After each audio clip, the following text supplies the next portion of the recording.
আল্লাহ পাক বলে, বান্দা যখন আমাকে ডাকে আমি বান্দার একদম নিকটে, তার ঘাড়ের চাইতেও নিকটে। ওয়া নাহানু আকরাবু ইলাইহি মিন হাবলিল ওয়ারিদ। আমি আমার বান্দার সারা যে রগের উপরে তার মাথা, এর থেকেও আমি আমার বান্দার বেশি নিকটে। সুবহানাল্লাহ পড়ে। আমি তোমার কাছে, আমার কাছে মাপ চাও, যত বড় গুনাহ হোক। ওয়া ক্বালা রাব্বুকুম উদউনি আস্তাজিব লাকুম। তোমার প্রভু তোমাকে ডেকে বলেছে আমাকে ডাকো, আমি মাফ করে দেবো। সুবহানাল্লাহ। কত বড় কথা, আমাকে ডাকো, নিরাশ হয়েও না, হতাশ হয়েও না। আল্লাহর গজব বেশি না রহমত বেশি? আল্লাহর রহমত বেশি। হাদিসে কুদসির ভিতরে এসেছে, আল্লাহ পাক বলেছেন, কোন বান্দা যদি আমার দিকে এক বিগত অগ্রসর হয়, আমার রহমত তার দিকে এক হাত এগিয়ে যায়। কোন বান্দা যদি আমার দিকে হেঁটে আসে, আমার রহমত তার দিকে দৌড়ে যায়। বান্দা যখন আল্লাহর দরবারে দুহাত উঁচু করে চোখের পানি ফেলে দেয়, মুসলিম শরীফের হাদিসের ভিতরে এসেছে, গভীর রাত্রে, রাতের তৃতীয় অংশে আল্লাহ রাব্বুল আলামিন প্রথম আকাশে আসেন আর ডেকে বলেন, পৃথিবীতে আছো নাকি কেউ গুনাহ করে জীবন বরবাদ করে দিয়েছো, আমার কাছে মাপ চাও। ঋণগ্রস্ত আছো, অসুস্থ আছো, অপমানিত আছো, কে আছো মাজলুম, আমাকে ডাকো, আমার কাছে বলো, আমি ডাকে সাড়া দেব, জীবনের আশা পূরণ করে দেব। ওই সময় যেই সমস্ত লোকেরা কাঁদে তাহাজ্জুদের নামাজ পড়ে, আল্লাহ জিজ্ঞেস করেন ফেরেশতারা, অমুক অমুক দেশ অমুক অমুক বান্দারা কাঁদে কেন? ফেরেশতারা বলে, রব্বুল আলামিন তুমি তো ভালো করে জানো। আল্লাহ বলেন, জানি, তবুও তোমাদের মুখে শুনতে চাই। তারা বলে, রব্বুল আলামিন তোমার এই বান্দা গুনাহ করেছি, গুনার জন্য মাফ চায়, জাহান্নাম থেকে বাঁচতে চায়। আল্লাহ পাক বলেন, ফেরেশতারা আমার এই বান্দারা আমারে দেখেছে নাকি? বলে দেখে নাই। বলে আমার দোজখ দেখেছে নাকি? বলে না, তাও দেখে নাই। আমার বেহেশত দেখেছে নাকি? বলে না, তাও দেখে নাই। আল্লাহ পাক বলেন, ফেরেশতারা সাক্ষী থাকো, ওরা আমাকে দেখে নাই, আমার বেহেশত দোজখ কিছুই দেখে নাই, শুধুমাত্র আমার নবীর কথা, আমার কোরআনের কথা বিশ্বাস করে আরামের ঘুমকে হারাম করে যেভাবে তারা কাঁদতেছে, সাক্ষী থেকে যাও ফেরেশতারা, আমার রহমতের দরিয়ায় জোশ মেরেছে, আমার ওই ক্রন্দনরত বান্দাগুলিকে আমি আল্লাহ মাফ করে দিলাম। সুতরাং মুমিন বান্দা যারা, আল্লাহর মুমিন বান্দা যারা, এই ঈমানের কোয়ালিটি, এটাও হতাশায় নিরাশায় ভেঙে পড়বে না। গুনাহ তো মানুষই করে, গুনাহ হয়ে গেছে, মাপ চাও। তোমার গুনাহ কদ্দুর? তোমার গুনাহ যদি হয় পাহাড় সমান, আল্লাহর রহমত আকাশ সমান। জাহান্নামের কঠিন শাস্তি থেকে বাঁচতে হলে আল্লাহর প্রতি ঈমান আনতে হবে। আর ঈমান আনলে যে কোয়ালিটিগুলি হওয়া উচিত, সেগুলি আমি আপনাদের সামনে আলোচনা করছি। এরপর আরেকটি কোয়ালিটি হবে মুমিনের, তা হলো কঠোর কঠিন বিপদে অবিচল থাকবে, বিপদে ভেঙে পড়বে না। বিপদ আপদ, শত্রুতা, ক্ষয় ক্ষতি যা কিছু হয় সবই আল্লাহর পক্ষ থেকে, এটা মেনে নিতে হবে এবং ধৈর্য ধারণ করতে হবে। বিপদ মুসিবত শুধু উম্মতের জন্য নয়, দুনিয়ার সমস্ত নবীদের বিপদ এসেছে, হয় নাই? নবীদের বিপদ আসে নাই? কোরআনে কারীম থেকে শুনুন, আল্লাহ রাব্বুল আলামিন বলেন, وَكَذَلِكَ جَعَلْنَا لِكُلِّ نَبِيٍّ عَدُوًّا مِنَ الْمُجْرِمِينَ। আল্লাহ পাক বলেন, এমনি করে আমি সকল নবীদের শত্রু বানিয়ে দিয়েছি সব পাপিষ্ঠ আর অপরাধ প্রবণ লোকদেরকে। প্রত্যেক যুগে নবীদের শত্রু ছিল, প্রত্যেক যুগে নবীদের কি ছিল? শত্রু ছিল। সে শত্রু কারা ছিল? আল্লাহ পাক বলছেন, নবীদের শত্রু ছিল পাপিষ্ঠ আর অপরাধ প্রবণ লোক, এরাই ছিল নবীদের দুশমন।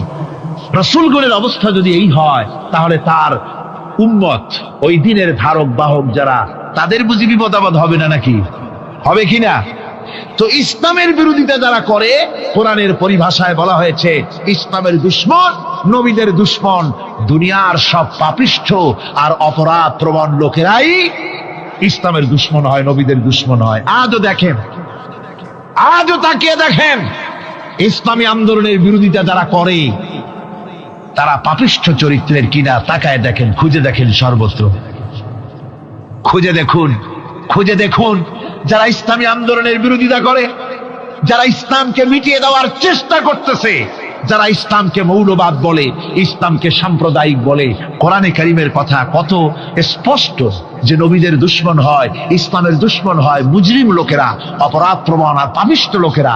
আজও আমরা দেখতে পাই এই শ্রেণীর লোকেরা পাপিষ্ঠ এবং সবচাইতে সমাজের নিকৃষ্ট ধরনের চরিত্রহীন লোক। নামাজ নাই। আপনি খুঁজে দেখেন ইসলামী আন্দোলনের বিরোধিতা যারা করছে, যারা নেতৃত্ব দিচ্ছে, নামাজ নাই, রোজা নাই, চরিত্র নাই, হজ নাই, যাকাত নাই, মদ, জুয়া, জেনা, ব্যভিচার ইত্যাদিতে লিপ্ত। চেহারা দেখলে ছেলেপেলেরা 2 গ্লাস পানি খায়, ভর ওঠে। কথা ঠিক কিনা কয়? এই হলো অবস্থা। মারে কেন? মুমিনদেরকে, পয়গম্বরদেরকে, সাহাবীদেরকে এবং ঈমানদারদেরকে মারে কেন? তার কারণ হচ্ছে আল্লাহ রাব্বুল আলামিন বলেছেন, ওয়া মা নাকামু মিনহুম ইল্লা আইয়ুমিনু বিল্লাহিল আজিজিল হামিদ। কাফিররা ঈমানদার লোকদেরকে অন্য কোন অপরাধী নির্যাতন চালায় না, নির্যাতন চালায় শুধু এই কারণে যেহেতু মুমিন লোকেরা পরাক্রমশালী, আল্লাহ রাব্বুল আলামিনের দ্বীনকে কায়েম করতে চায়, তার উপরে ঈমান এনেছে, এই কারণেই তারা মারে। ঠিক কিনা কর? যুগে যুগে নবীদের উপরে, সাহাবীদের উপরে যে অত্যাচার হয়েছে, সে অত্যাচার এই কারণেই হয়েছে, অন্য কোনো কারণে নয়। এই কঠিন বিপদে অবিচলতা এবং ধৈর্যের দৃষ্টান্ত নবীগণ পেশ করেছেন পৃথিবীর বুকে। আমরা দেখেছি ইব্রাহিম আলাইহিস সালামকে আগুনে ফালানো হয়েছে, আছে না কোরআন শরীফে? আমি কিন্তু গল্প করতেছি না, সব কোরআনের কথা। কিসের কথা? ইব্রাহিম আলাইহিস সালামকে আগুনে ফালানো হচ্ছে। অপরাধ কি? অপরাধ হচ্ছে হযরত ইব্রাহিম আলাইহিস সালাম দাওয়াত দিয়েছেন, লা ইলাহা ইল্লাল্লাহ। জোরে পড়েন, লা ইলাহা ইল্লাল্লাহ, লা ইলাহা, লা ইলাহা ইল্লাল্লাহ মুহাম্মাদুর রাসূলুল্লাহ। হযরত ইব্রাহিম আলাইহিস সালাম দ্বীনের দাওয়াত দিয়েছেন, এক আল্লাহর দাওয়াত দিয়েছেন, ঈমানের দাওয়াত দিয়েছেন। আর কোন অপরাধ ছিল না। নমরুদ সহ্য করতে পারলো না। কোরআনে কারীমের মধ্যে সব কথাগুলি আল্লাহ পাক এই জন্য বিধৃত করেছেন, এই জন্য কোরআনে কারীমের মধ্যে সব কথা উঠায় দিয়েছেন, যাতে করে মুমিনেরা বিপদ আসলে পরে যেন ঘাবড়ে না যায়। ইব্রাহিম আলাইহিস সালামকে আগুনে ফালানো হচ্ছে। ফেরেশতা বলছে, ইব্রাহিম তোমারে আগুনে ফালায় দাও, হতেছে আমার কাছে সাহায্য চাও, আমার কাছে ক্ষমতা আছে, আগুনগুলো উঠাইয়ে নমরুদের বংশ জ্বালায় দেব। হযরত ইব্রাহিম ফেরেশতার কাছে সাহায্য চাইছিলেন নাকি? তিনি বললেন, ফেরেশতা তোমার কাছে সাহায্য কেন চাইব? আমি তো এমন কোন অন্ধ আল্লাহর ইবাদত করি না যেই অন্ধ স্রষ্টা তার গোলামের দুঃখ দুর্দশা না দেখেন। আমি তোমার কাছে সাহায্য চাইব না। হযরত ইব্রাহিম আলাইহিস সালাম পাশ করলেন। কি বলেন, পাশ করছেন না? ঈমানের পরীক্ষায় পাশ। আগুনের মধ্যে হযরত ইব্রাহিমকে যখন ফেলানো হচ্ছে, রব্বুল আলামিন আগুনের প্রতি নোটিশ করে দিলেন, ইয়া নারু কুনি বারদাও ওয়া সালামান আলা ইব্রাহিম। আগুন আমার ইব্রাহিমের জন্য শান্তিদায়ক, ঠান্ডা হয়ে যা। এখন কি আর আগুনের বাপের ক্ষমতা আছে ইব্রাহিমরে পোড়ানো? আর ক্ষমতা নাই। আমার বন্ধুগণ, ইব্রাহিম আগুনের ভিতরে আরামে বসা আছেন, আর ওদিকে নমরুদ বসে বসে দেখতেছে দূর থেকে। ইব্রাহিম তো জ্বলে না, গায়ের মধ্যে আগুন জ্বলে গেল। ডাক দিয়া কয়, আগুন তোর হলো কি? কেন জ্বালাইতে পারিস না আমার দুশমন রে? হলোটা কি তোর? তোর কি জ্বালানো শক্তি বন্ধ হয়ে গেল নাকি? আগুনের ভিতর থেকে জবাব এলো, নমরুদ রে, আমার ভিতরে জ্বালানো শক্তি আছে কি নাই যদি প্রমাণ করতে চাও, টেস্ট করতে চাও, তুই নিজে আয়, তোরে শুদ্ধ তামাম দুনিয়া জ্বালাই দিতে পারি, ইব্রাহিমের এক গাছা পশমও জ্বালাই দিতে পারি না। তার কারণ হচ্ছে আমি হচ্ছি মাখলুক, আল্লাহ হচ্ছেন খালিক। আল্লাহ আমাকে বলেছেন না জ্বালাতে, তুমি 1000 বার বললেও আমি ইব্রাহিমকে জ্বালাইতে পারবো না। কোরআনে কারীমে ঘটনা বলে মুমিনদেরকে সাহস দেওয়া হচ্ছে, মুমিনেরা দ্বীনের কাজ করতে গিয়ে বিপদ আবাজ আসবে, ইমানের দাবি হলো বিপদ আসবে, আর বিপদ আসলে ঘাবড়ায় যেও না, মুসিবতে পড়ে চিন্তায় পেরেশানে হয়রান হয়ে যেও না। বিশ্বকবি আল্লামা ইকবাল কি সুন্দর করে বলেছেন, আজ ভি হোক জু বিরাহিম কা ইমা पैदा आग कर सकती है एक अंदाज गुलिस्तां पैदा। ইব্রাহিমের ইমান যদি আজিও কোথাও হয় বিদ্যমান, করতে পারেন অগ্নিকুণ্ডে খুবসুরত এক গুলিস্তান। আজও যদি আগুনের ভিতরে কোন নমরুদ কোন ইব্রাহিমকে যদি ফেলে দেয়, আল্লাহ রাব্বুল আলামিন আজও আগুনকে ফুলের বাগান বানায়া দিবেন। সুবহানাল্লাহ। ভয় পাওয়ার কারণ নাই, চিন্তা করার কোনো কারণ নাই। আমার বন্ধুগণ, হযরতে হুদ আলাইহিস সালামকে যখন সমাজের লোকেরা, রাষ্ট্রের লোকেরা ঘিরে ফেলে দিল, সমাজ শক্তি, রাষ্ট্র শক্তি যখন তাকে ঘিরে ফেলে দিল, ষড়যন্ত্রের পাহাড় তুলে দিল, তারে মেরে ফেলে দিবে, হযরত হুদ দেশ থেকে তা পালায় গেলেন না, ভয় পেলেন না। হযরতে হুদ আলাইহিস সালাম বললেন, কোরআনে কারীমে হযরত হুদের কথা কোট করা হলো, ফাকিদুনি জামিআন সুম্মা লা তুনজিরুন। সম্মিলিতভাবে ষড়যন্ত্র করো আমার বিরুদ্ধে, সবাই মিলে ষড়যন্ত্র করো, সুম্মা লা তুনজিরুন, আর আমাকে এতটুকু অবকাশ তোমরা দিও না। ইন্নী তাওয়াক্কালতু আলাল্লাহি রাব্বি ওয়া রাব্বিকুম, আমি ভরসা করেছি সেই আল্লাহর উপরে, যার কুদরতি হাতের ভেতরে, যিনি আমাদের রব তোমাদেরও রব, আর যার কুদরতি হাতের ভিতরে তামাম পৃথিবীর জানগুলি যার হাতে, সে আল্লাহর উপরে ভরসা করেছি।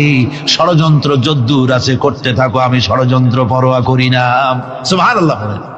এটাই হলো মুমিনের কোয়ালিটি। শুধু ঈমান, লা ইলাহা ইল্লাল্লাহু মুহাম্মাদুর রাসূলুল্লাহ, গরুর গোশত খাই, আর রবিউল মাস আসতে পরে ইয়া নবী সালাম আলাইকা, ইয়া রাসূল সালাম আলাইকা, তারপরে গরম গরম জিলাপি আর রসগোল্লা খাইলাম খুব বেশি করিয়া, এর নাম মুমিন নয়। মুমিন হচ্ছে তার চলায় ফেরায়, ওঠায় বসায় সাহসে তার এক আন্দাজ তৈরি হবে সে। আমার ভাইয়েরা, বিপদে অবিচলতা আমাদেরকে পয়গম্বরেরা শিক্ষা দান করেছেন। আমরা দেখতে পেয়েছি বিশ্বনবী জনাবে মুহাম্মাদুর রাসূলুল্লাহ সাল্লাল্লাহু আলাইহি ওয়াসাল্লাম হিজরতের রাত, কাফেররা চতুর্দিকে দাঁড়ানো, হযরত জিবরাইল এসে বলেন, ইয়া রাসূলুল্লাহ, হে কাফেররা চতুর্দিকে ঘিরে দাঁড়িয়েছে, গভীর রাত, এখন হাতে তাদের তরবারি, সকাল হলে পরেই তারা আপনাকে মেরে ফেলে দিবে, তাড়াতাড়ি ওঠেন, মদিনার দিকে চলে যান। আল্লাহ নবী ঘুমের থেকে জেগে হযরত আলীকে ডেকে বলেন, আলী, আল্লাহ অর্ডার করেছেন আমি মদিনায় চললাম, আমার বিছানার পরে আমার চাদর গায়ে দিয়ে শুয়ে থাকো। হযরত আলী বলেন, আল্লাহর হাবিব, আপনার চাদর গায়ে দিয়ে ঘুমিয়ে থাকবো, সকালবেলায় কাফির বেঈমানেরা আপনার বিছানার পরে আপনার চাদর গায়ে দেওয়া অবস্থায় আমি আলীকে তারা মুহাম্মদ মনে করবে, আর আমি আলীকে নবী মনে করে তারা তাদের তরবারি দিয়া কেটে কেটে টুকরা টুকরা করে আমারে বিদায় করে দেবে দুনিয়া থেকে। এতটুকুনো পরোয়া করি না, বরং আমার দিলের মধ্যে এটাই তৃপ্তি থাকবে যে আমি আলীর জীবনের বিনিময় আল্লাহর হাবিব দুনিয়ায় বেঁচে আছেন। যে ব্যক্তি বিদ্রোহ করেছে এবং দুনিয়ার জীবনকে অগ্রাধিকার দিয়েছে, তার জায়গা হচ্ছে জাহান্নাম। জোরে বলেন নাউজুবিল্লাহ। যে ব্যক্তি আল্লাহর সঙ্গে বিদ্রোহ করেছে আর পরকালের জন্য পাথর জোগাড় করে নাই, দুনিয়াকে অগ্রাধিকার দিল, পরকালকে ভুলে গেল, তার জায়গা হলো জাহান্নাম। وَأَمَّا مَنْ خَافَ مَقَامَ رَبِّهِ وَنَهَى النَّفْسَ عَنِ الْهَوَى فَإِنَّ الْجَنَّةَ هِيَ الْمَأْوَى।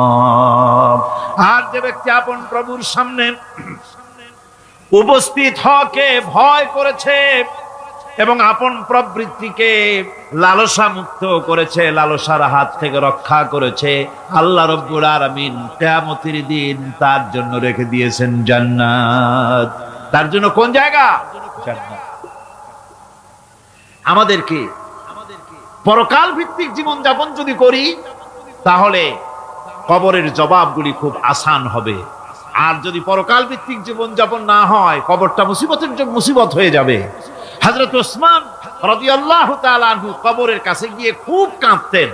সাহাবায়ে কেরাম প্রশ্ন করেছেন, হুজুর, রাসূল করিম সাল্লাল্লাহু আলাইহি ওয়াসাল্লাম যখন জান্নাত ও জাহান্নামের ওয়াজ করেন কখনো তো এত বেশি আপনি কাঁদেন না যত বেশি কাঁদেন কবরের কাছে এসে। কারণ কি? হযরত ওসমান রাদিয়াল্লাহু তাআলা আনহু বলতেন, আমার সাথীরা, আমি আমার হাবিবের কাছে, আল্লাহ রাব্বুল আলামিনের রাসূলের কাছে আমি শুনেছি এই কবরটাই হলো প্রথম স্টেশন, এই কবরটাই হলো প্রথম ইমিগ্রেশন কাউন্টার। এই জায়গায় যদি কেউ ধরা পড়ে যায়, কারো যদি চার্জশিট হয়ে যায়, সব জায়গায় ধরা পড়ে যাবে, হাসরে মিজানে সিরাতে কোনো জায়গায় নাজাত পাবে না। আর এই কবরটা যদি কেউ মুক্তি পেয়ে যায়, মিজান সিরাত হাসর সব জায়গা থেকে আল্লাহ তারে ভালোভাবে পার করে দিবেন। এটা হলো আসল জায়গা, মারাত্মক জায়গা, খুব মারাত্মক জায়গা। আমি এটাকে ইমিগ্রেশন কাউন্টার বলেছি আমার ভাষায়। ইমিগ্রেশন কাউন্টার যারা বিদেশ ভ্রমণ করেছেন তারা জানেন। লন্ডন যাবেন, আমেরিকা যাবেন, সৌদি আরব যাবেন, যে কোনো বিদেশে যাবেন, গেলেই পাসপোর্ট তারা দেখবে। পাসপোর্টে আপনার ন্যাশনালিটি কোনটা সেটাই তারা জানতে চাইবে। আপনি কোন দল করেন এটা তারা জানতে চাইবে না। আপনি কোন ভাষায় কথা বলেন তাও তাদের জানার দরকার নেই। প্রথমেই তারা আপনার ন্যাশনালিটি দেখবে, আপনার আইডেন্টিটি কি তারা জানতে চাইবে।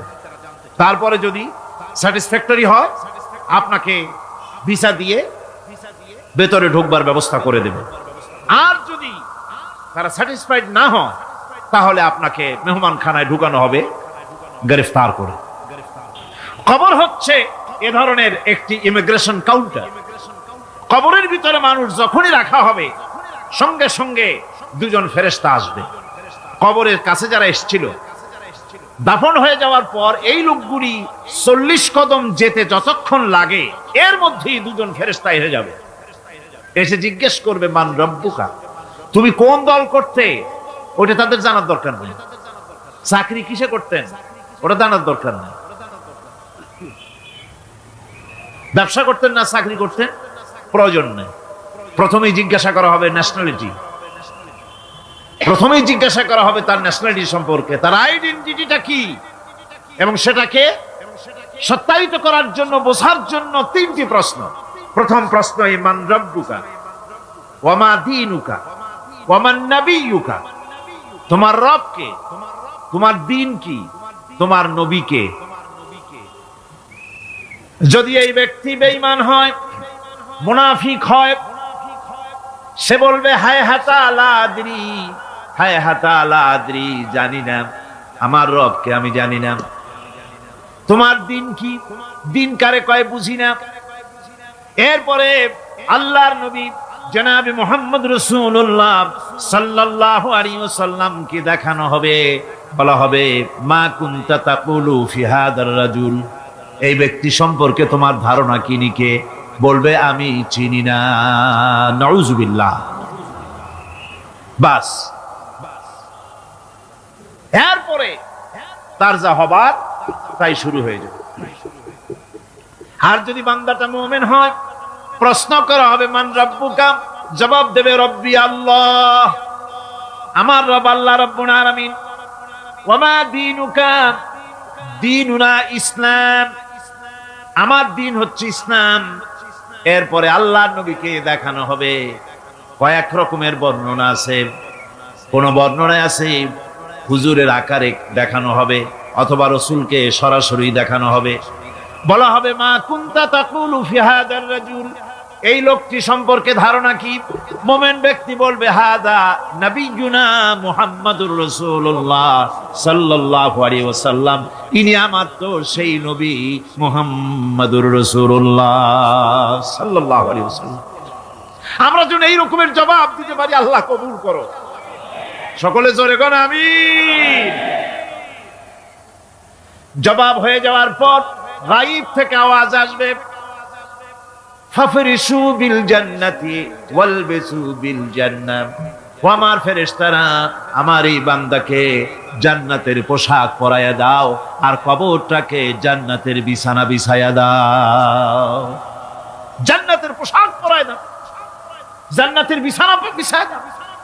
ইলা মাদ্দা বাসারিহি, তার চোখের দৃষ্টি যতদূর যায় কবরটা ততটা প্রশস্ত করে দাও। এরপর বেহেশতের পোশাক পরাইয়া বেহেশতের বিছানা বিছায়া ফেরেশতা বলবে নূম কানাউমুল উরুস, ঘুমিয়ে যাও। দুলামিয়া যেমন বাসর সজ্জায় নতুন বউ নিয়ে আরামে ঘুমায়, এরকম আরামে ঘুমায় যাও ইলা ইয়াউমিল কিয়ামা, কিয়ামত পর্যন্ত ঘুমায় থাকো, আরামে ঘুমিয়ে থাকবে। এরপরে সিংগায় ফুৎকার হবে, সিংগার ফুৎকারের আওয়াজে তার ঘুম ভেঙে যাবে, বলবে ইয়া ওয়াইলানা মান বা'থানা মিন মারকাদিনা, হায় আফসোস, আমার এত আরামের ঘুম থেকে কে আমাকে জাগ্রত করলো, আমার ঘুমটারে নষ্ট করলো কে? আওয়াজ আসবে হাদা মা ওয়াদার রহমান ওয়া সাদাকাল মুরসালুন, এটা হচ্ছে রহমানের সেই ওয়াদা, আর মুরসালিনরা নবীরা সত্য কথাই বলেছিলেন, সেই কিয়ামত অনুষ্ঠিত হচ্ছে। আমার বন্ধুগণ,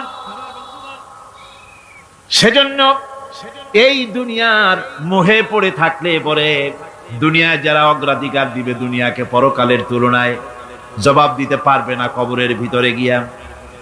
আর যারা পরকালকে অগ্রাধিকার দিবে, দুনিয়ার চাইতে পরকালকে বেশি অগ্রাধিকার দেবে, আর আল্লাহর ভয় কলিজার ভিতরে রাখবে, কবরের জবাব সঠিকভাবে দিতে পারবে, কিয়ামতের দিন আল্লাহ রাব্বুল আলামিন তাদের জন্য জান্নাত দান করবেন। জোরে বলেন আমিন।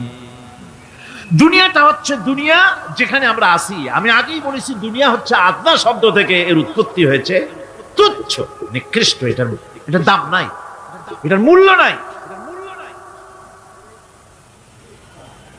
হযরত ইবনে কাইয়িম রাহিমাহুল্লাহ নওয়ারাল্লাহু মারকাদাহু ওয়া জাআলাল জান্নাতা মাথওয়াহু, হযরত ইবনে কাইয়িম তিনি বলছেন, সুন্দর করে বলছেন দুনিয়া সম্পর্কে, মা মাদা ফিদ দুনিয়া আহলামুন ওয়া মা বাকিয়া মিনহা আমানি ওয়াল ওয়াক্তু বাইনাহুমা দাইউন।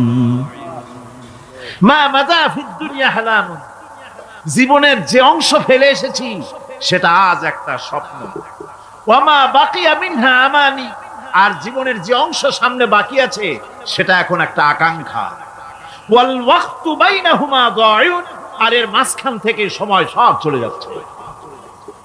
কত বড় কথা চিন্তা করেছেন? জীবনের যে অংশ ফেলে এসেছি তা আজকে স্বপ্ন, তা আজ কি বলেন? স্বপ্ন। আর সামনে যা আছে সেটা আকাঙ্ক্ষা, আর মাঝখান থেকে সময় সব চলে যাচ্ছে। এরপরে তিনি বলছেন ওয়ামান ইয়াসহাবিদ দুনিয়া ইয়াকুন মিসলা কাবিদিন আলাল মাই খালাতুহু ফুরুজুল আসাবিঈ। দুনিয়াদারের অবস্থা হচ্ছে এই, কেউ যদি দুই হাতে পানি খামসায় ধরে, দুই হাতে কি ধরছে বলেন?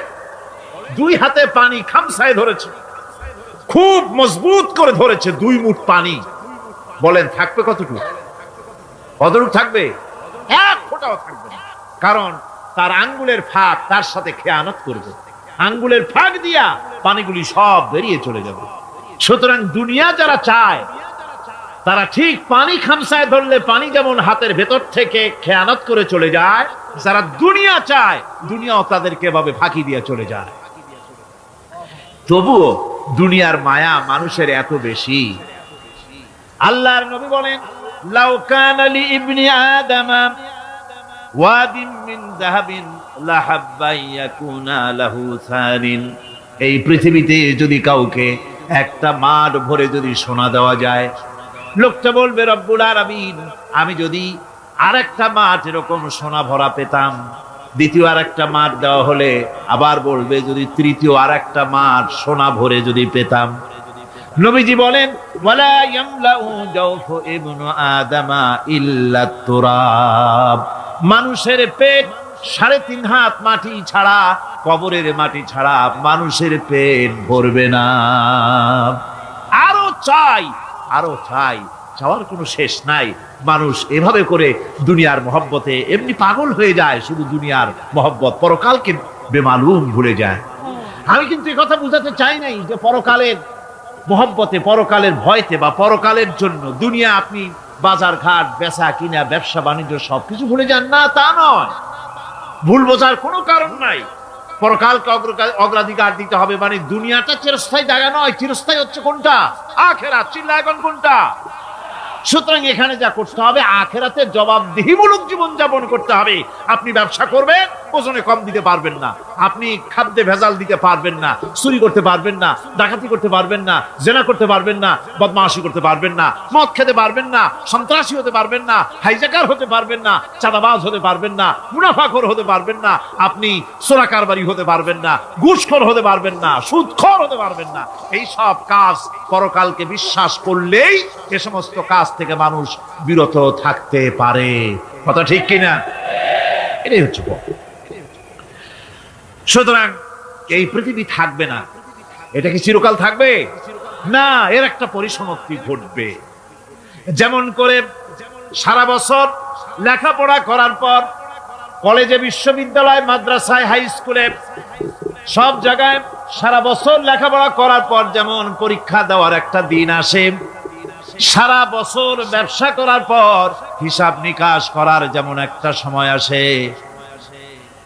সারা মাস চাকরি করার পর বেতন পাওয়ার যেমন একটা দিন আসে, সারা জীবন চাকরি করার পর পেনশন পাওয়ার যেমন একটা সময় আসে, অনুরূপ ভাবে এই দুনিয়া যেদিন শেষ হয়ে যাবে, আল্লাহ নির্ধারিত সময় শেষ হয়ে যাওয়ার পর একটা সময় আসবে যখন আল্লাহ রব্বুল আলামিন সব শেষ করে দিবেন, লন্ডভন্ড হয়ে যাবে, কিছুই থাকবে না। কোরআনে কারিমে আল্লাহ সব বলেছেন, কোরআনে সব আল্লাহ বলে দিয়েছেন।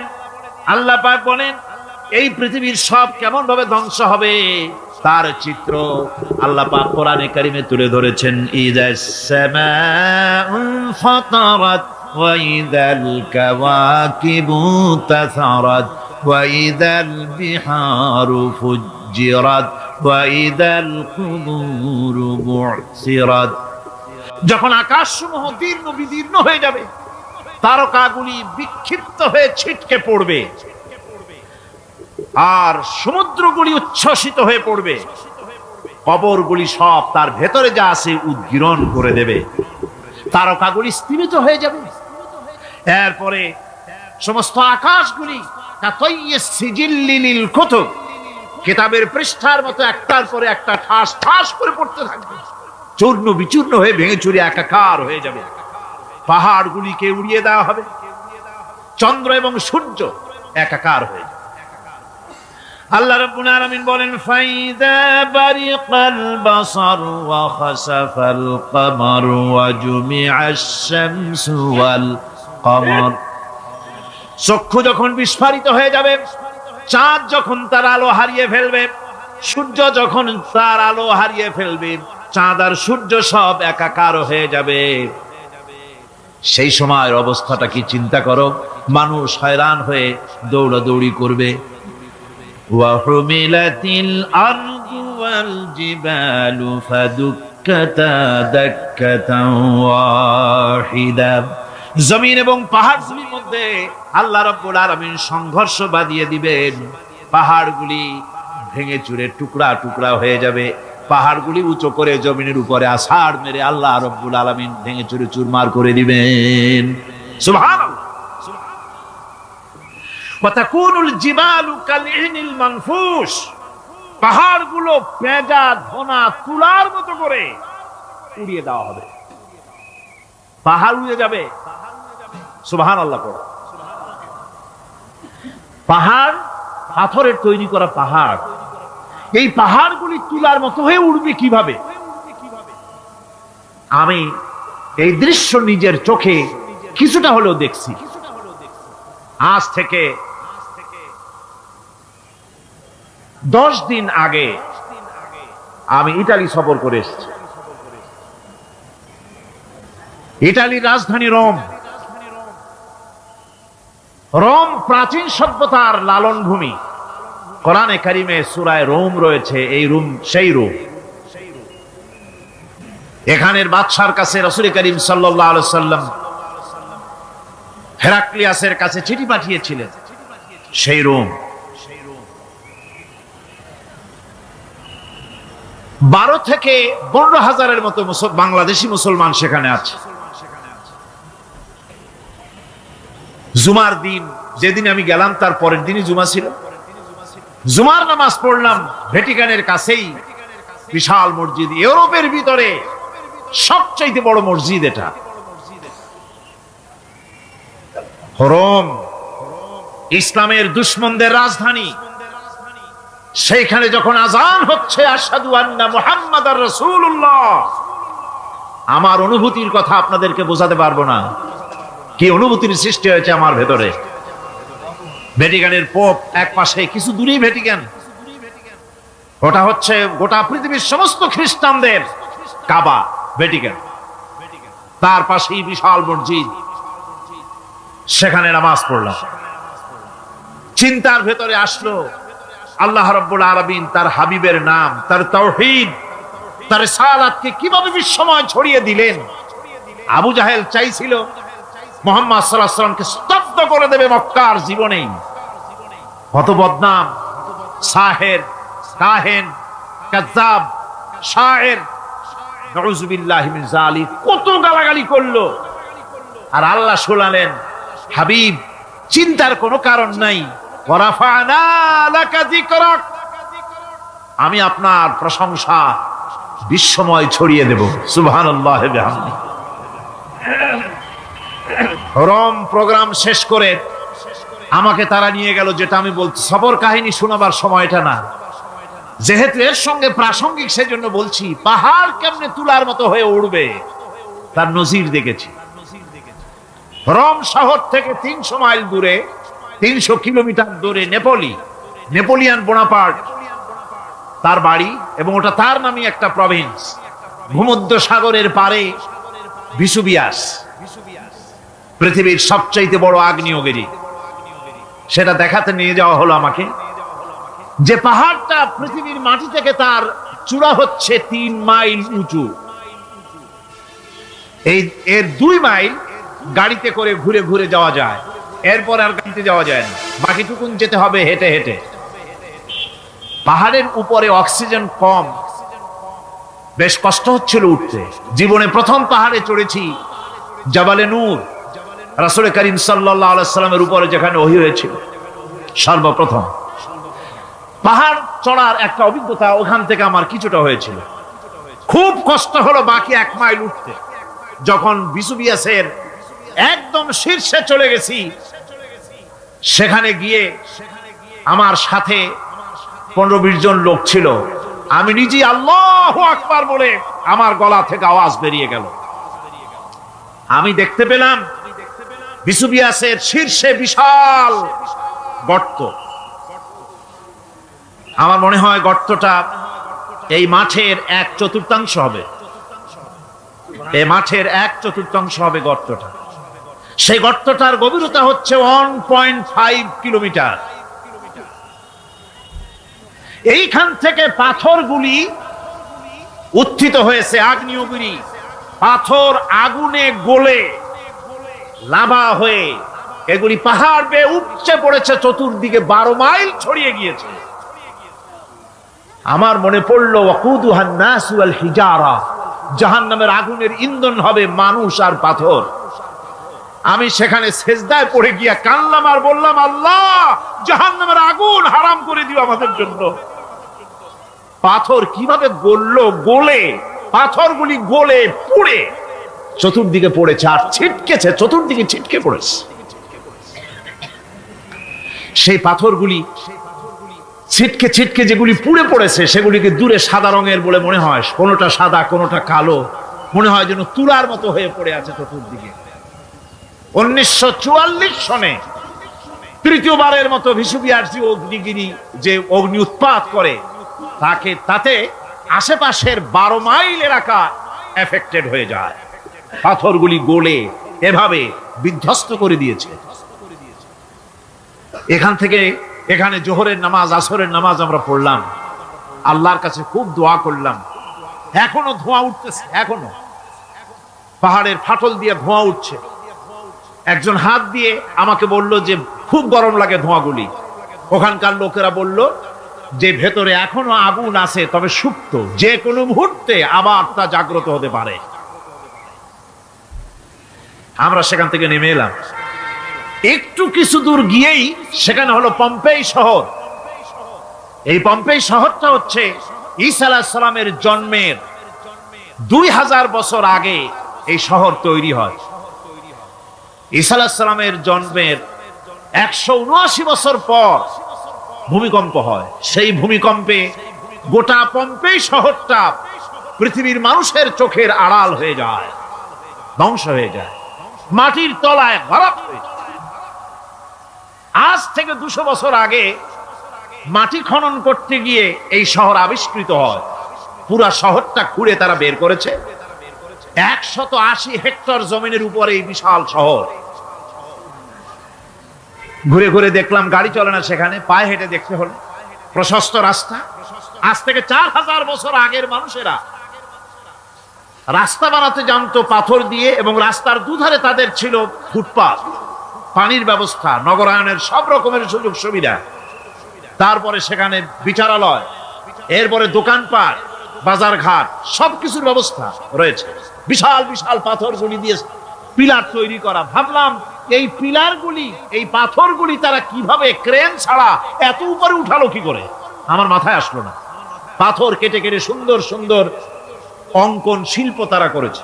এরপরে ঘুরতে ঘুরতে বাদশার রাজার বাড়িতে গিয়ে ঢুকলাম। সেখানে গিয়ে দেখলাম উলঙ্গ এত মূর্তি পাথরের তৈরি করা। পাথর কেটে কেটে দেওয়ালে যৌন মিলনের এমন কোন অশ্লীল ছবি নাই যা তারা সেখানে তৈরি করে নাই। উলঙ্গ মূর্তি আর উলঙ্গ যৌন মিলনের অসংখ্য ছবি দিয়ে এই এলাকা ভরা। তখন আমি বুঝলাম আল্লাহর গজব হওয়ার কারণটা কি, এই শহরটা মাটির নিচে গরক হয়ে যাওয়ার কারণটা কি। আল্লাহ পাক জেনা ব্যভিচার যে দেশে বেশি হয় আল্লাহ পাক বরদাস্ত করেন। দুশ্চরিত্র যে দেশের মানুষ দুশ্চরিত্র হয়ে যায়, জেনা ব্যভিচার বেশি হতে থাকে, আল্লাহ গরক করে দেন, গজব দেন। এই গজব এক এক সময় এক এক রকমের হয়ে আসে। কখনো মাটির নিচে দাবায় দেয়, কখনো মহামারী, কোন দেশে কলেরা, কোন দেশে জলোচ্ছ্বাস, কোথাও ভূমিকম্প, আর সর্বশেষ এই জেনা ব্যভিচারের জন্য আল্লাহ পাকের চূড়ান্ত এই যৌনতার অশ্লীলতার জন্য চূড়ান্ত গজব বর্তমান বিশ্বের জন্য এইডস। আল্লাহ পাক এই গজব দিয়েছে। বন্ধুগণ, আমি সেই জায়গা, আমি সেখানে যা দেখলাম যে আল্লাহ পাক পাহাড়গুলিকে কিভাবে উড়াবেন, এটা অস্বীকার করার কোনো উপায় নাই। বিশ্বাস তো করতামই। তবে হযরত ইব্রাহিম আলাইহিস সালাম যেমন বলেছিলেন, রব্বি আরিনি কাইফা তুহিল মাউতা, আয় আল্লাহ তুমি মরাকে চিন্তা করবা কেমনে।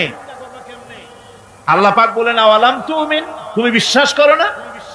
ইব্রাহিম আলাইহিস সালাম বললেন বালা, অবশ্যই বিশ্বাস করি, ওয়ালাকিন লিয়াতমাইন্না কলবি, যদি চোখে দেখতাম তাহলে আমার অন্তরাত্মা খুব ঠান্ডা হতো। আল্লাহ রাব্বুল আলামিন চোখে দেখায় দিলেন জিন্দা কেমনে মুর্দা হবে, মুর্দা কেমনে জিন্দা হবে, আল্লাহ দেখায় দিলেন। পাহাড় উড়ায় দিবেন আল্লাহ রাব্বুল আলামিন। একথা কলিজার মধ্যে এটার উপর ঈমান বিশ্বাস, কিন্তু আল্লাহ চোখে দেখাইছেন, ঈমান আরো মজবুত হয়েছে, যা ছিল আরো মজবুত হয়েছে। সুবহানাল্লাহ। আল্লাহর ভয়তে কলিজা কেঁপেছে।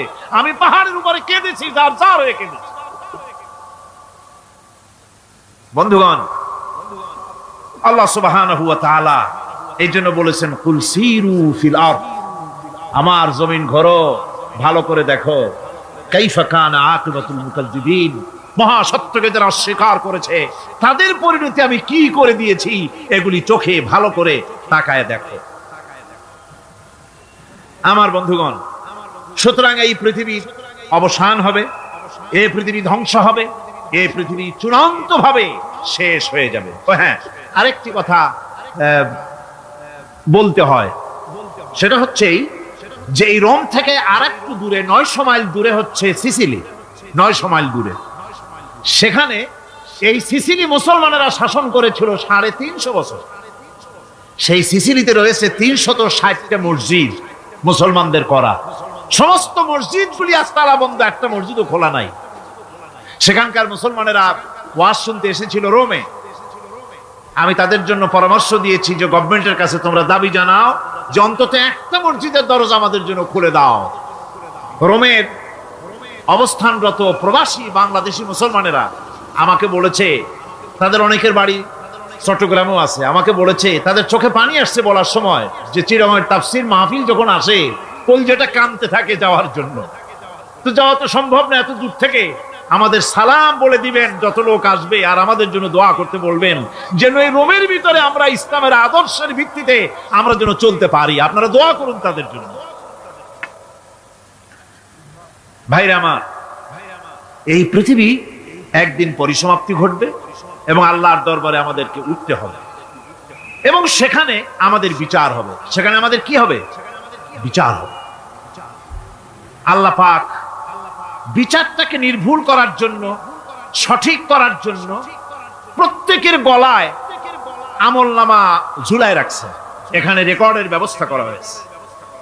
আল্লাহ পাক বলছেন ওয়া কুল্লা ইনসানিন আলজামনাহু তাইরাহু ফি উনুকিহি ওয়া নুখরিজু লাহু ইয়াওমাল কিয়ামাতি কিতাবান ইয়ালকাহু মানশুরা। আল্লাহ পাক বলেন প্রত্যেকের ভালো মন্দ কর্মফল, কর্মলিপি আমি তার গলায় ঝুলায় রেখেছি। কিয়ামতের দিন সে নিজের কাছে স্পষ্ট সব দেখতে পারবে, কোনো জিনিস বাদ পড়বে না। তার গলায় তার আমলনামা ঝুলানো আছে, সব রেকর্ড হতেছে। আমরা যা করছি সবগুলি রেকর্ড হয়ে যাচ্ছে। বর্তমান বিজ্ঞানীরা আবিষ্কার করেছে যে মানুষের শরীরের ভিতরে ডিএনএ আছে, রক্তের ভিতরে ডিএনএ, এটা একটা কোডর। মানুষের রক্তের ভিতরে ডিএনএ আছে। যেমন তার ব্রেনের ভিতরে কতগুলি কোষ আছে, এক একটা কোষ এক এক ধরনের কাজ করে, অনুরূপ ভাবে তার শরীরের ভিতরে রক্তের ভিতরে ডিএনএ আছে। এই ডিএনএটা কি? এই ডিএনএটা হচ্ছে, এই ডিএনএ একটা কম্পিউটারের মতো কাজ করতেছে। লোকটা কি করবে, কোথায় যাবে, সে ভালো হবে মন্দ হবে কি হবে, সব তার ডিএনএর মধ্যে রেকর্ডকৃত আছে।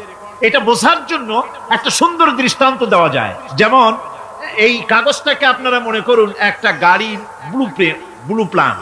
একটা ব্লুপ্রিন্ট, একটা গাড়ির ব্লুপ্রিন্ট। এখানে লেখা আছে গাড়ি কিভাবে তৈরি হবে। এই কাগজটা নিয়ে ঘরের মধ্যে রেখে দিলেন। এখন এই কাগজটা থেকেই অটোমেটিক গাড়ির উইন্ডো তৈরি হলো, শিল তৈরি হলো, গাড়ির বডি তৈরি হলো, চেসিস তৈরি হলো, টায়ার তৈরি হলো, ইঞ্জিন তৈরি হলো, ব্যাটারি তৈরি হলো, পেট্রোল নিল, আর কোন রকমের ড্রাইভার ছাড়াই গাড়ি চলতে আরম্ভ করলো। এই কথাটা যদি মনের মাথার মধ্যে আনতে পারেন যে এটা কিভাবে হইতে পারে, এতে লেখা অনুযায়ী যেভাবে হওয়া যদি সম্ভব হয়, অনুরূপ ভাবে মানুষের রক্তের ভিতরে ডিএনএ এরা আবিষ্কার করেছে। এর ভিতরে মানুষের ভালো মন্দ, কোথায় যাবে কি করবে, সবকিছুর মধ্যে রয়েছে। কোরআনে কারিমে আল্লাহ রাব্বুল আলামিন, আমি গত বছরও বলছিলাম যে বিজ্ঞানের আবিষ্কার যত বাড়বে কোরআন বোঝা মানুষের জন্য তত সহজ হবে। কোন সুবহানাল্লাহ। কোরআন বোঝা মানুষের জন্য তত সহজ হবে। সুতরাং মানুষের গলার সাথে আল্লাহ পাক বলছেন যে একটা আমলনামা আমি ঝুলাই দিয়েছি তার গলার সাথে, সে যা করতেছে ওখানে সব লিপিবদ্ধ হচ্ছে, কম্পিউটারাইজড, কম্পিউটারের মতো এগুলি সব গ্রহণ করতেছে। এগুলি কিয়ামতের দিন তার সামনে হাজির করা হবে। কিয়ামতে যখন আমলনামা তার সামনে দিয়ে বলা হবে ইকরা কিতাবাকা কাফা বিনাফসিকাল ইয়াওমা আলাইকা হাসিবা, তাকে বলা হবে নিজের কর্মলিপি নিজেই পড়ো, আজ তুমি তোমার নিজের হিসাব নিতে যথেষ্ট।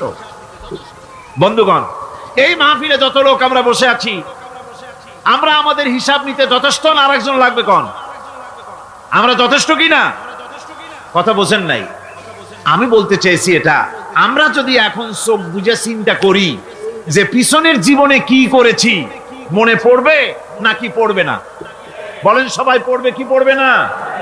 ছোটবেলায় কবে পায়ের নিচে কাটা ফুটেছিল, কবে কোথায় আছাড় খেয়েছিলেন, কবে কার বেল তাল আম কাঁচা আম চুরি করে খেতে গিয়ে কিল খেয়েছিলেন, তাড়া খেয়েছিলেন, তাকে এখন মনে নাই? আছে। তাহলে কিল, ওই তাল বেল চুরি করতে গিয়ে যে কিলটা খাইছিলেন সেটাও মনে আছে, ভালো মন্দ সব মনে আছে। তাহলে কোন হোটেলের রুমে কি করছিলেন, কোন স্কুলে কোন কলেজে কি করছিলেন, তারপরে জীবনে ছোট বড় ঘটনাগুলি সব বুঝতে মনে পড়বে না? এবার হিসাব করেন, মনে যদি পড়ে এবার হিসাব করেন আপনি জান্নাতি না জাহান্নামী। আপনি আপনার নিজের হিসাব নেওয়ার জন্য যথেষ্ট। তাকে হিসাব করতে বলা হবে, তোমার হিসাব, তোমার নিজের হিসাব নেওয়ার জন্য তুমি যথেষ্ট, তোমার হিসাব তুমি নিজেই করো, এটা পড়ো। আর সেই কিয়ামতের দিন কোন সাহায্যকারী মিলবে না। লান তানফাকুম আরহামুকুম ওয়ালা আওলাদুকুম ইয়াউমাল কিয়ামাহ। লান তানফা, কিয়ামতের দিন কোনো ফায়দা হবে না, অবশ্যই কোনো ফায়দা হবে না, কোনো উপকারে আসবে না। কিয়ামতের দিন তোমার সন্তান, তোমার স্ত্রী, তোমার মাল, তোমার সম্পদ কোনো উপকারে আসবে না কিয়ামতের ময়দানে। সেদিন সব তোমার সাথে বিচ্ছ করবে, সব পালায় যাবে। সেখানে উৎকোষেরও কোনো কারবার নাই যে ঘুষ টুস দিয়া, ফেরেশতাদের কোন রকম বুঝবাজ দিয়া, আলাদা কোনো চোরাগলি পথ দিয়া একেবারে ফুট করে ভেস্তে চলে যাবেন, এমন কোনো সুযোগ নাই। অনেকে বলে হুজুর এমন কিছু দোয়া শিখায় দেন যাতে ওই সব জেহাদ বোমা এগুলি খুব ভয় পাই, ওসব রাস্তা টাস্তা না, খুব সহজে কিছু দোয়া দুরূদ করিয়া আস্তে করে জান্নাতে চলে যাওয়া যায়, এরকম একটা দোয়া, এরকম একটা পথ বলে দেন। আমি বলি ভাই, এরকমের কোন চোরাগলি আমার রাসূল আবিষ্কার করতে পারেন নাই। আল্লাহর পয়গম্বরের ওই ধরনের কোন পথ আবিষ্কার করতে পারেন নাই। সেখানে কিয়ামতের দিন কাউকে উৎকোষ গ্রহণ করার কেউ নাই, উৎকোষ দেওয়া যাবে না। আর উৎকোষ দিবি নেবার কি, আপনার কাছে কিছু নাইও, থাকলেও নেওয়ার কেউ নাই। এই দুনিয়ায় ফাঁকিবাজি করে বহুত কিছু করা যায়, কিন্তু কিয়ামতের মাঠে এগুলি কিছুই চলবে না। اليوم لا ينفع مال ولا بنون। কিয়ামতের দিন ধন, সন্তান, সন্ততি আর সম্পদ কোনো কাজে লাগবে না। সেদিন শুধু আমল যদি ভালো হয় কাজে লাগবে, আমল খারাপ হবে সব শেষ হয়ে যাবে।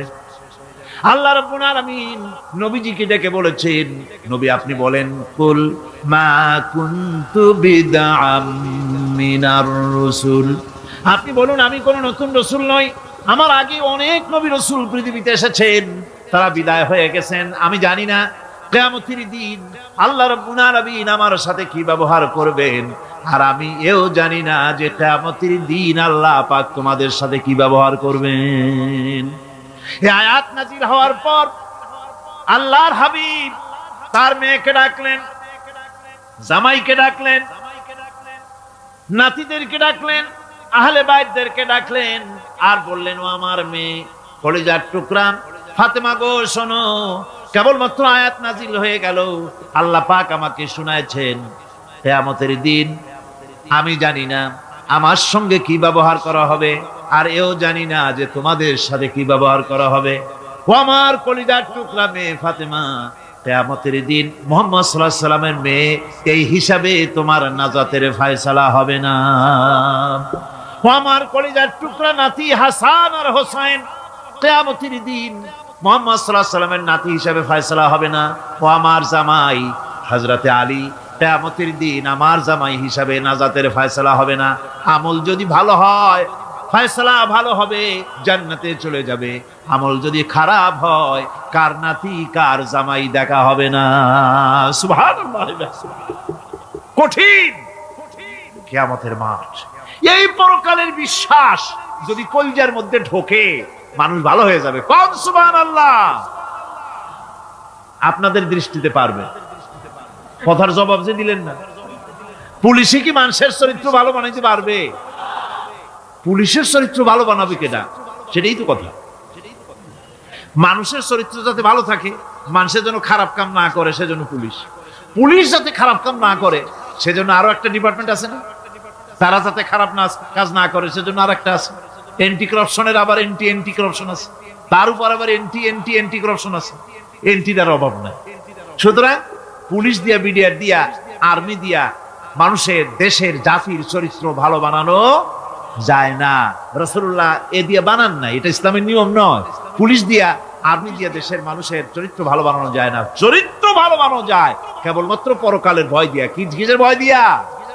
ওই যে মক্কার জীবনে ওই সমস্ত মানুষগুলি যারা চুরি করত, ডাকাতি করত, জিনা করত, বদমাশি করত, যারা শয়তানি করত, যারা মানুষকে খুন করত, এই মানুষগুলি এত ভালো হয়ে গেল, যারা চুরি ছেড়ে দিল, ডাকাতি ছেড়ে দিল, জেনা ব্যভিচার ছেড়ে দিল, এত ভালো হয়ে গেল, পৃথিবীর মধ্যে সেরা মানুষ তারা হয়ে গেলেন। জোরে বলেন সুবহানাল্লাহ।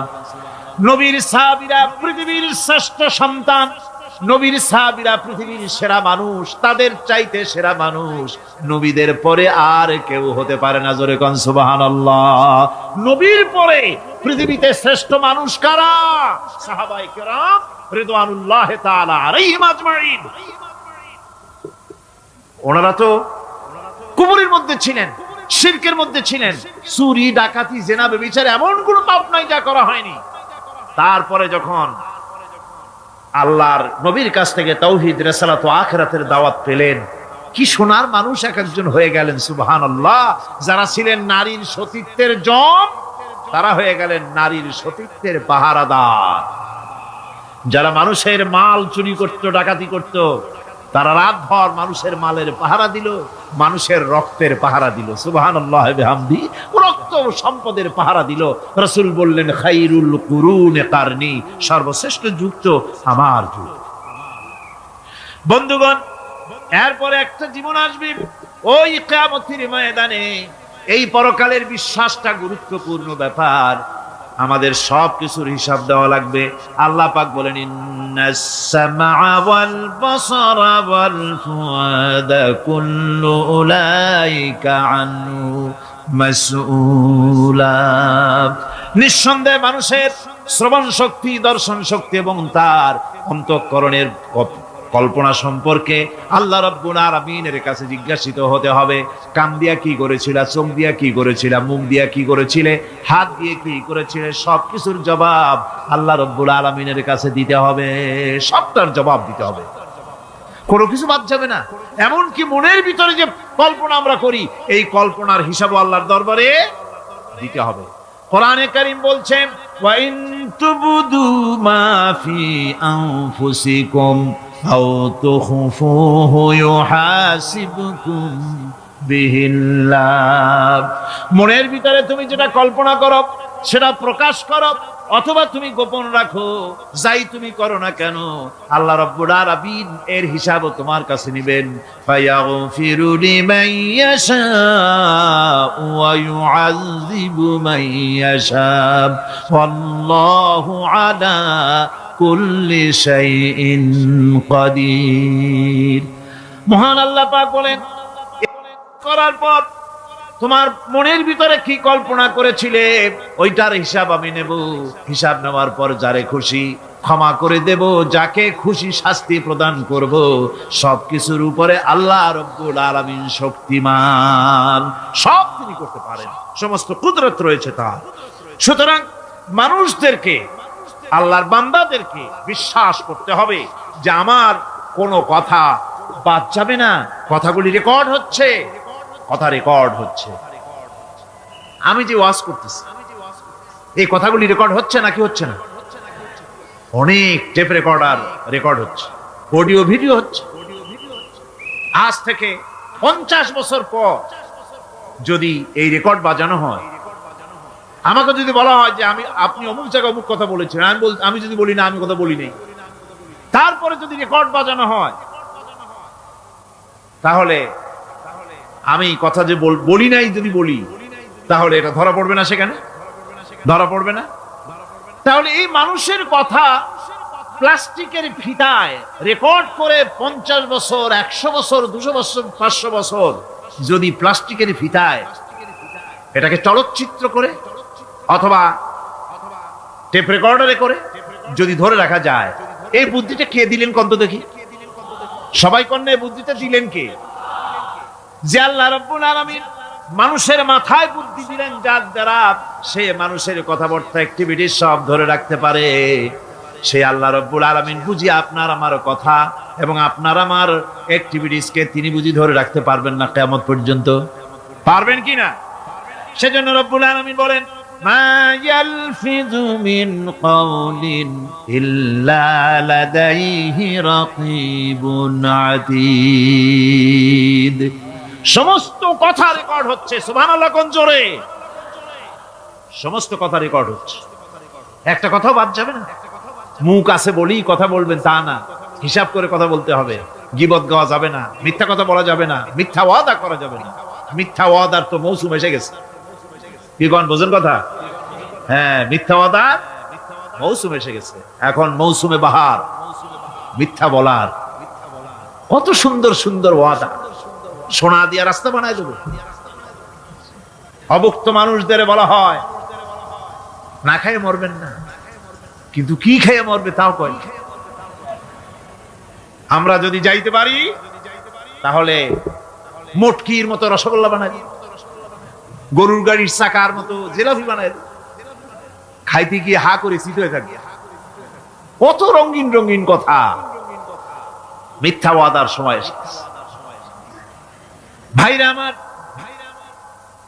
পরকাল যদি বিশ্বাস করে সেই ব্যক্তি কিছুতেই মুখ আছে বলেই যা খুশি বলবে না, পরনিন্দা করবে না, পরচর্চা করবে না, হাত আছে বলেই যা তা লিখবে না।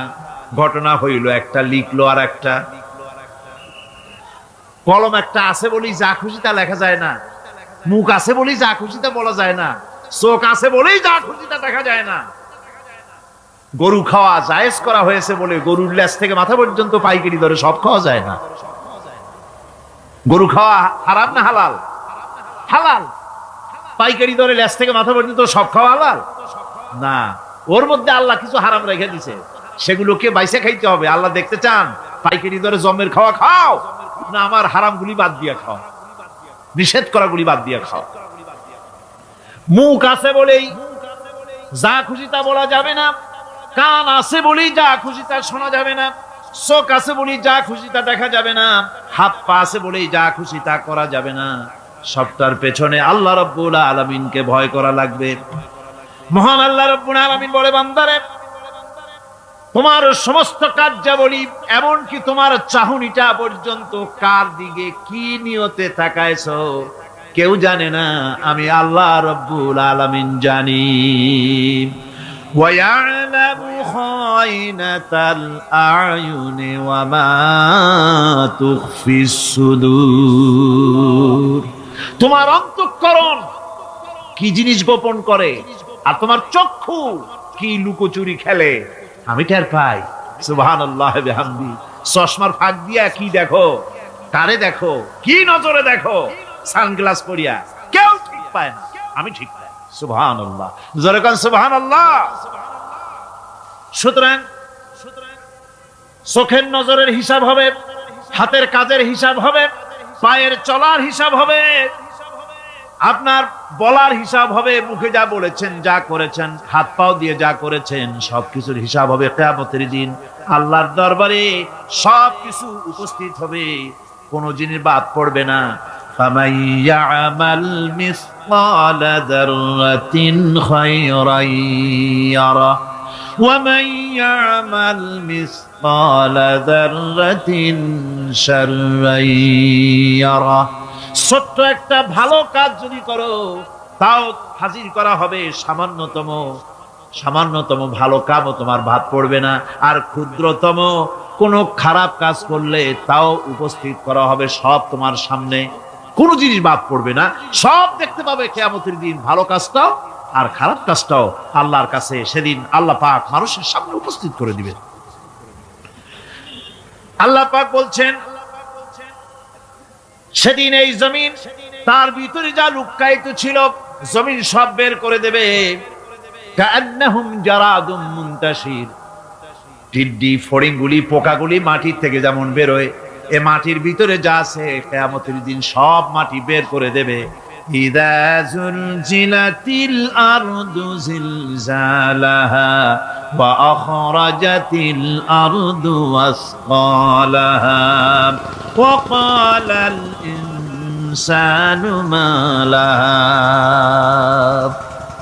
এ জমিনকে ঝাঁকি মারা হবে প্রবল এক ঝাঁকুনি, প্রবল এক ঝাঁকুনিতে এই পৃথিবীর মধ্যে যা কিছু আছে সব বেরিয়ে যাবে।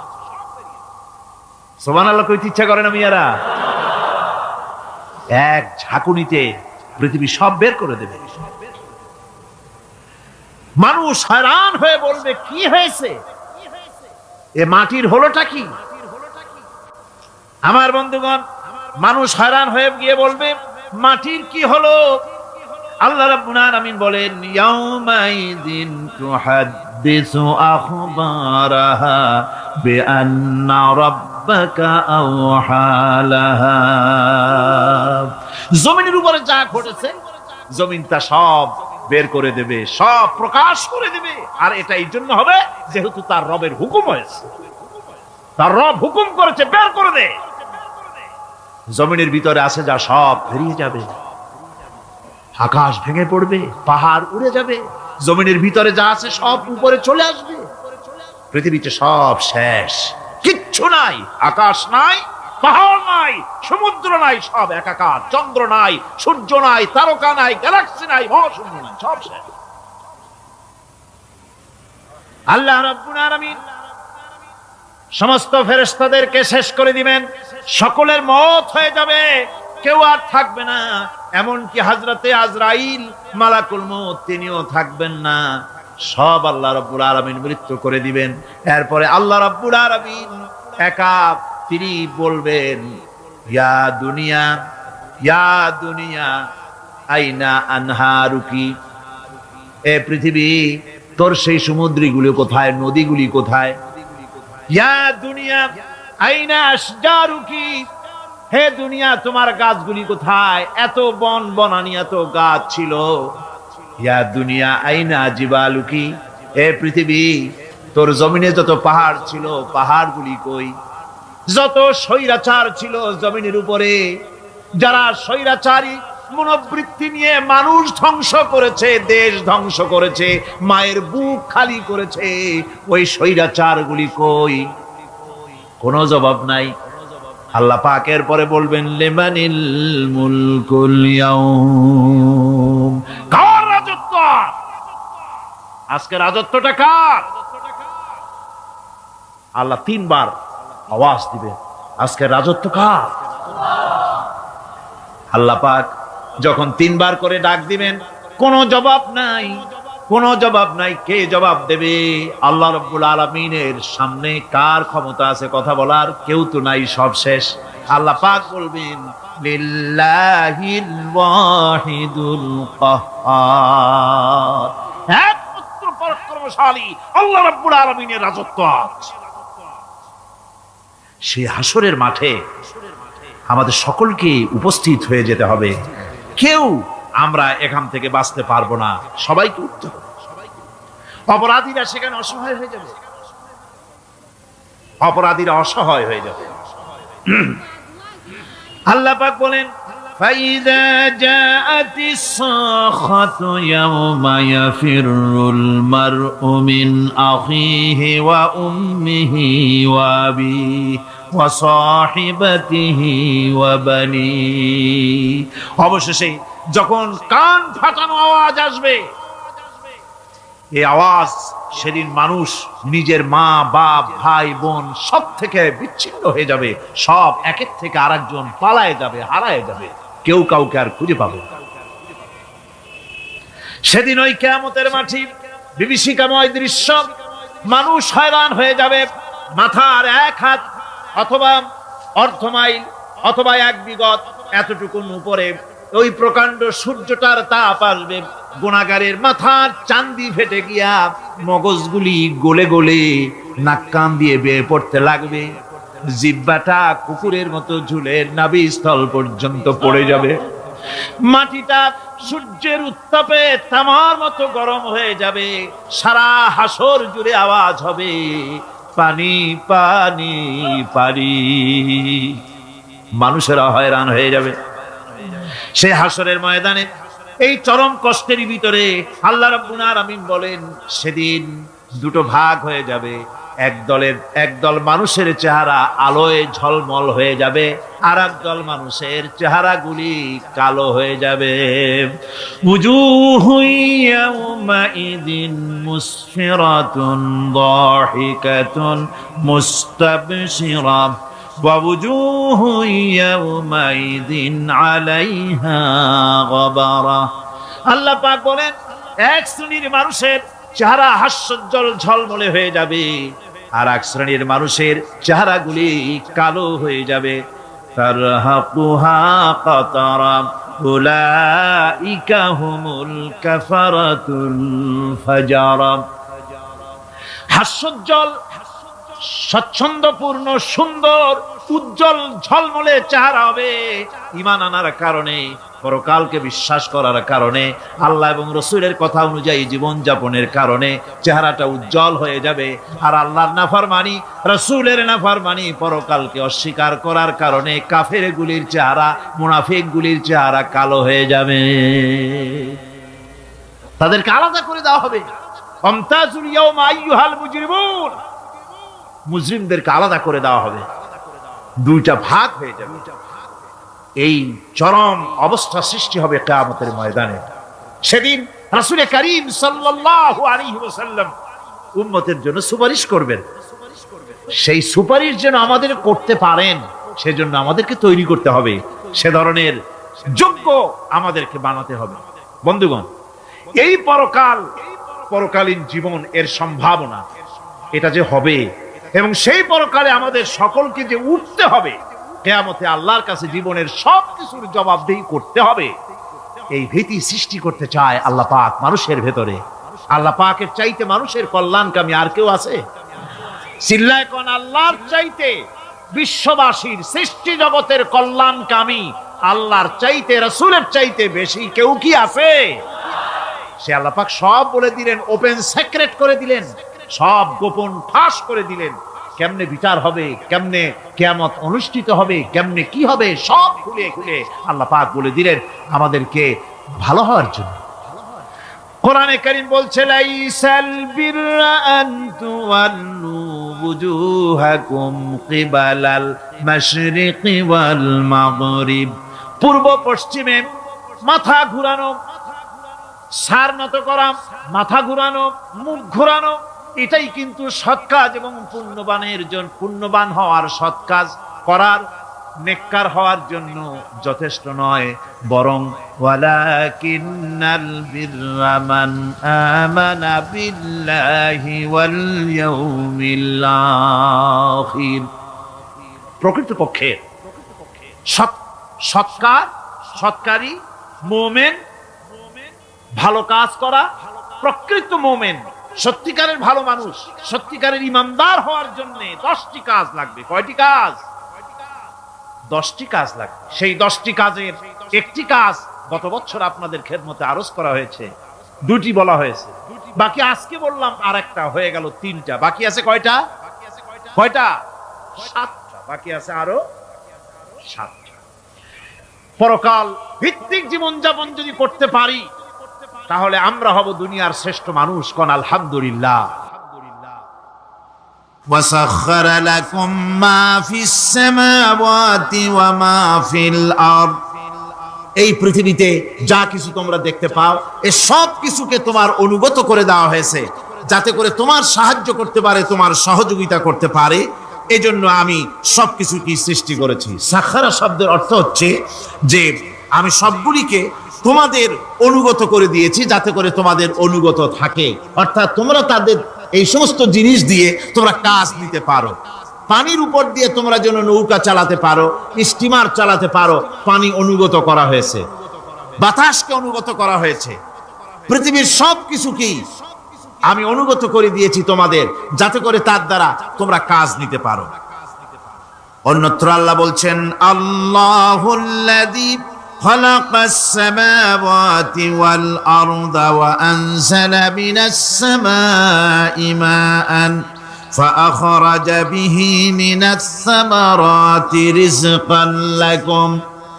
আল্লাহ হচ্ছেন তিনি, আল্লাহ রাব্বুল আলামিন হচ্ছেন তিনি, যিনি আকাশ সৃষ্টি করেছেন, যিনি জমিন সৃষ্টি করেছেন, এবং ঊর্ধ্বদেশ থেকে, মেঘমালা থেকে তোমাদের জন্য বৃষ্টি বর্ষণ করেছেন, এবং সেই বৃষ্টি দিয়ে মাটির ভিতর থেকে ফসল উদ্গত করে তোমাদের খাবারের বন্দোবস্ত করেছেন। তিনি হচ্ছেন আল্লাহ পাক।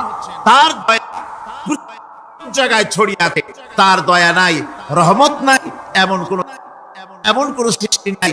মানুষের জন্য যা কিছু প্রয়োজন তিনি তার দয়া দিয়ে, রহমত দিয়ে তিনি তার সৃষ্টি করে দিয়েছেন। আল্লাহ পাক বলছেন, ওয়াসাখখারা লাকুমুশ শামসা ওয়াল কামারা দাইবিনা ওয়াসাখখারা লাকুমুল লাইলা ওয়ান নাহার। যিনি চন্দ্র সূর্যকে সৃষ্টি করেছেন এবং এগুলিকে নিয়ন্ত্রিত করেছেন, চাঁদ সূর্যকে সৃষ্টি করে নিয়ন্ত্রিত করে দিয়েছেন, তোমাদের সমস্ত প্রয়োজন তিনি মিটিয়ে দিয়েছেন। দেখুন, চাঁদ এবং সূর্যকে আল্লাহ পাক সৃষ্টি করেছেন এবং একটা রহমত, একটা কুদরত সেই চাঁদ সূর্যের মধ্যে দান করেছেন। সূর্য যেখানে আছে, এটা যদি আল্লাহর দয়া না থাকতো, শুধু তাপ দেওয়ার জন্য সৃষ্টি করতেন আর মানুষের কল্যাণের দিকটা যদি চিন্তা না করতেন, তাহলে সমস্যা হয়ে যেত। সূর্য যেখানে আছে, বিজ্ঞানীরা বলেছেন তার থেকে যদি কিছু নিচে নেমে আসতো, তাহলে গোটা পৃথিবী জ্বলে পুড়ে ভস্ম হয়ে যেত। আর যেখানে আছে তার থেকে সূর্য যদি কিছু উপরে উঠে যেত, তাহলে গোটা পৃথিবী হিম শীতল হয়ে পৃথিবী ফ্রিজ হয়ে যেত, মানুষ প্রাণী জগৎ মরে সব শেষ হয়ে যেত। চাঁদ যেখানে আছে, এই চাঁদ তার জায়গা থেকে কিছু উপরে যদি উঠতো, তাহলে পৃথিবী মরুভূমি হয়ে যেত। আর যেখানে আছে তার থেকে কিছু নিচে যদি আসতো, তাহলে গোটা পৃথিবী পানি, সমুদ্রের পানি, নদীর পানিগুলি প্লাবিত হয়ে, ওভারফ্লো হয়ে, উচ্ছ্বসিত হয়ে গোটা পৃথিবীকে প্লাবিত করে দিত, ডুবাই দিত, সব শেষ হয়ে যেত। তাহলে আমরা দেখতে পাচ্ছি শুধু সৃষ্টি নয়, সৃষ্টিও করেছেন এবং প্রত্যেকটি সৃষ্টির পেছনে তার দয়া কাজ করেছে, তার কুদরত কাজ করেছে, যাতে করে মানুষের জন্য সুবিধা হয়, মানুষের জন্য উপকার হয়। অন্য আয়াতে আল্লাহ পাক বলেন, وآتاكم من كل سألتموه وإن تعدوا نعمة الله لا تحصوها। আল্লাহ পাক বলেন, তিনি তোমাদের প্রতি এত দয়াবান, আল্লাহ তোমাদের প্রতি এত দয়া রাখেন, এত মেহেরবানি করেন যে তোমাদের সমস্ত চাহিদা তিনি পূরণ করেছেন। তোমাদের জীবনে যা দরকার সব তিনি পূরণ করেছেন, এত পূরণ করেছেন, তোমরা যদি আল্লাহ পাকের নেয়ামতগুলি যদি গণনা করো, ওয়া ইন তাউদ্দু নি'মাতাল্লাহি লা তুহসুহা, আমার নিয়ামতগুলি যদি গুনতে থাকো, গুনে গুনে আমার নিয়ামত শেষ করতে পারবে না। সুবহানাল্লাহ ওয়া বিহামদি, আমার নিয়ামত গুনে শেষ করতে পারবে না, এত নিয়ামত আমি আল্লাহ রাব্বুল আলামিন দান করেছি। সুতরাং প্রকৃত কথা হচ্ছে যে মানুষ বড় অকৃতজ্ঞ, মানুষ সমস্ত নিয়ামতকে, নিয়ামতের শুকর আদায় করে না, নিয়ামত বোঝেও না। উলাইকা কাল আনাম, চোখ আছে, চোখ দিয়া সব দেখে, কিন্তু আল্লাহর নিয়ামত গুলি দেখে উপলব্ধি করার ক্ষমতা নাই। খায় জনমের খাওয়া, কিন্তু খাওয়ার পরে কার খানা খাইলো, কার দেওয়া খানা খেলো, এরপরে এতটুকুন শুকরিয়াও আদায় করে না। তো চোখ থাকতে দেখে না, অন্তর থাকতে চিন্তা করে না, কান থাকতে হক শোনে না। আল্লাহ পাক বলেছেন, উলাইকা কাল আনাম, এরা হলো জানোয়ারের মতো। কিসের মতো বলুন? আল্লাহ বলেন না বালহুম আদাল, শুধু জানোয়ারের মতো না, বরং জানোয়ারের চাইতেও নিকৃষ্ট। জোরে কোন নাউজুবিল্লাহ। যাদের চোখ থাকতে দেখলো না, কান থাকতে শুনলো না, অন্তঃকরণ থাকতে বিবেচনা করলো না, এরা চতুষ্পদ জানোয়ারের মতো। আল্লাহ পাক বলছেন, আর রহমান আল্লামাল কোরআন, এই কোরআন শিক্ষা দিয়েছেন রহমান, যিনি দয়ার সাগর, যিনি মানুষের সব প্রয়োজন মিটিয়েছেন। কোরআনের মতো একটা বড় প্রয়োজন তিনি মিটাবেন না, তা কি হতে পারে? জোরে হতে পারে? মানুষ সৃষ্টি করলেন, অথচ মানুষের চলার পথ দিলেন না।